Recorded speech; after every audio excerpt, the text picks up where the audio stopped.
Hi hello welcome back to my another vlog. ಹೇಗಿದ್ದೀರಾ ಎಲ್ಲರೂ? Hope you guys all good. ನಾನಂತೂ ಚೆನ್ನಾಗಿದ್ದೀನಿ. ಒಂದು ಎಷ್ಟು ದಿವಸ ಆಯ್ತಂತ ನನಗೇನೆ ನೆನಪಿಲ್ಲ ವೀಡಿಯೋ ಹಾಕದೆ. ತುಂಬ ದಿವಸ ಆಯ್ತಂತೂ ಅನಿಸ್ತಾ ಇದ್ದೆ. ಬಟ್ ಯಾಕೆ ಹಾಕಿಲ್ಲ ಅಂತ ಕೆಲವರಿಗೆ ರೀಸನ್ ಗೊತ್ತಿರ್ಬೋದು. ನಾನು ಹೇಳಿದ್ದೆ ಮಂಡೇ ಒನ್ ವೀಕ್ ಆಯ್ತಲ್ವ ಮಂಡೇ ಹಾಕಿದ್ದೆ ಲಾಗನ್ನು.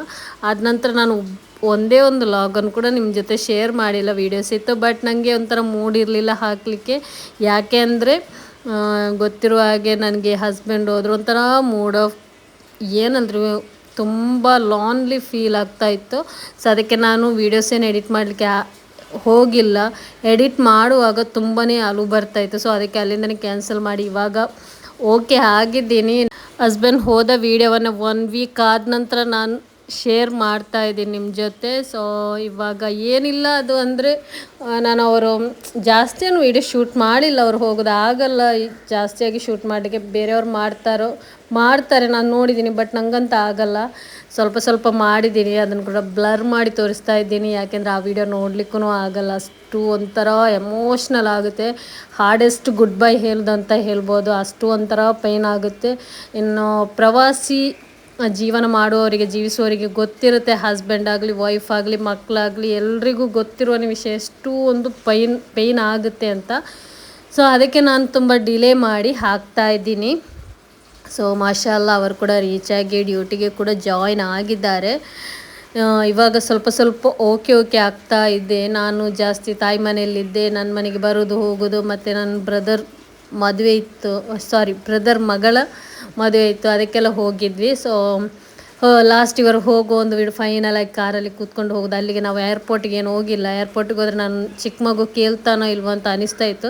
ಸೊ ಅದಕ್ಕೆ ಹೋಗಲಿಲ್ಲ, ಮನೆಯಿಂದನೇ ಅವರನ್ನು ಕಳಿಸಿದ್ವಿ. ಅವರು ಹೋದ ನಂತರ ನಾನು ಮನೆ ಕ್ಲೀನ್ ಏನು ಮಾಡಿದೆ, ಸ್ವಲ್ಪ ಹೊತ್ತು ಮಲಗಿದ್ದೆ. ಆದ ನಂತರ ಸ್ವಲ್ಪ ಹೊತ್ತು ನಮ್ಮ ಮಕ್ಕಳಿಗೆ ಪಾಸ್ಪೋರ್ಟ್ ಮಾಡಲಿಕ್ಕೆ ಕೊಟ್ಟಿದ್ದೆ ಅಲ್ವಾ, ಅದು ಇಬ್ಬರ ಪಾಸ್ಪೋರ್ಟ್ ಕೂಡ ಬಂತು. ಒಬ್ಳದ್ದು ಇನ್ನೂ ಬಂದಿಲ್ಲ. ಇವಾಗಲೂ ಮಕ್ಕಳು ಬಂದು 1 ವೀಕ್ ಆಯಿತು. ಇವಾಗ ಒಬ್ಳದ್ದು ಬರಲಿಲ್ಲ, ಮೆಸೇಜ್ ಬಂದಿದೆ ಬರುತ್ತೆ ಅಂತ, ಡೆಲಿವರಿ ಆಗುತ್ತೆ ಆದಷ್ಟು ಬೇಗ ಅಂತ. ಸೊ ಅವ್ರದ್ದು ಬರಲಿಕ್ಕೆ ವೆಯ್ಟ್ ಮಾಡ್ತಾ ಇದ್ದೀನಿ. ಇವಾಗ ಇಬ್ಬರು ಮಕ್ಕಳದ್ದು ಕೂಡ ಬಂದಿದೆ, ಮಾಷಾ ಅಲ್ಲ, ಇನ್ಶಾ ಅಲ್ಲ. ಇನ್ನೇನು ಮತ್ತೊಬ್ಳದ್ದು ಬಂದ ನಂತರ ನಾನು ನಿಮಗೆ ಶೇರ್ ಮಾಡ್ತೀನಿ ಯಾವಾಗ ಬರುತ್ತೆ ಏನು ಅಂತ. ಇವಾಗ ಬರಲಿಲ್ಲ. ಸೊ ಇಲ್ಲಿಗೆ ನಾನು ಸ್ಟಾಪ್ ಮಾಡಿದ್ದೀನಿ ಲಾಗನ್ನು. ಆದ ನಂತರ ನಾನು ವೀಡಿಯೋ ಮಾಡಿದ್ದು ಯಾವಾಗಂದರೆ, ಹಾಗೆ ಅದನ್ನೆಲ್ಲ ಓಪನ್ ಮಾಡಿ ನೋಡ್ತಾ ಇದ್ದೀನಿ ನಾನು.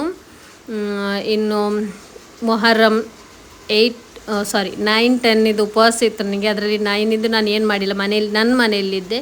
ಸೊ 10 ಉಪವಾಸಕ್ಕೆ ನಾನು ತಾಯಿ ಮನೆಗೆ ಹೋಗಿದ್ದೆ, ಅಲ್ಲಿ ಗಮ್ಮತ್ತು ಮಾಡಿದರು. ಸೊ ಇವಾಗ ನಾನು ಪಾಸ್ಪೋರ್ಟನ್ನೆಲ್ಲ ನೋಡ್ತಾ ಇರೋದು ಹೇಗೆ ಎಲ್ಲ ಸ್ಪೆಲ್ಲಿಂಗ್ ಎಲ್ಲ ಕರೆಕ್ಟ್ ಇದೆ ಅಂತ. ಕೊಡುವಾಗ ಕರೆಕ್ಟೇ ಇತ್ತು, ಮಾಷಾಲ್ಲ ಕರೆಕ್ಟ್ ಕೂಡ ಬಂತು, ಬೇಗನೆ ಬಂತು. 3 ದಿವಸದಲ್ಲಿ ಬಂದುಬಿಡ್ತು ನಮಗೆ ಪಾಸ್ಪೋರ್ಟು. ಇನ್ನು ನಂದು ಚಾನಲ್ಗೆ ನೀವು ನನ್ನದು ವೀಡಿಯೋ ಎಲ್ಲ ನಿಮ್ಗೆ ಇಷ್ಟ ಆಗಿದ್ದಲ್ಲಿ ಪ್ಲೀಸ್ ಒಂದು ಸಬ್ಸ್ಕ್ರೈಬ್ ಮಾಡಿ. ಹಾಗೆ ನಿಮ್ಮ ಫ್ಯಾಮಿಲಿ ಫ್ರೆಂಡ್ಸ್ ಜೊತೆ ಕೂಡ ಶೇರ್ ಮಾಡಿ. ಬರೀ ಶೇರ್ ಮಾಡಿ ಬಿಡಬೇಡಿ, ಅವರ ಹತ್ರ ಹೇಳಿ ಸಬ್ಸ್ಕ್ರೈಬ್ ಮಾಡಲಿಕ್ಕೆ, ಲೈಕ್ ಕಾಮೆಂಟ್ ಕೂಡ ಮಾಡಿ ಪ್ಲೀಸ್. ನಿಮ್ಮ ಒಂದು ಪ್ರೋತ್ಸಾಹ ಇರಲಿ ನಮಗೂ ಕೂಡ. ಚಿಕ್ಕ ಚಾನಲ್ ನಮ್ಮದು, ಇವಾಗಷ್ಟೇ ಗ್ರೋ ಆಗ್ತಾ ಇದೆ. ಸೊ ನೀವು ಕೂಡ ನಮಗೆ ಸಪೋರ್ಟ್ ಮಾಡಿ ಅಂತ ಕೇಳ್ಕೊಳ್ತಾ ಇದ್ದೀನಿ. ಸೊ ಇವಾಗ ನಾನಿದು ಮೊಹರಮ್ 10 ಉಪವಾಸ ಬಿಡುವಾಗ ಕಸ್ಟರ್ಡ್, ಈರುಳ್ಳಿ ಬಜೆ, ಹಾಗೆ ಏನೋ ಒಂದು ಚಟ್ಟಂಬಡೆ ಜ್ಯೂಸ್ ಎಲ್ಲ ಮಾಡಿದ್ವಿ.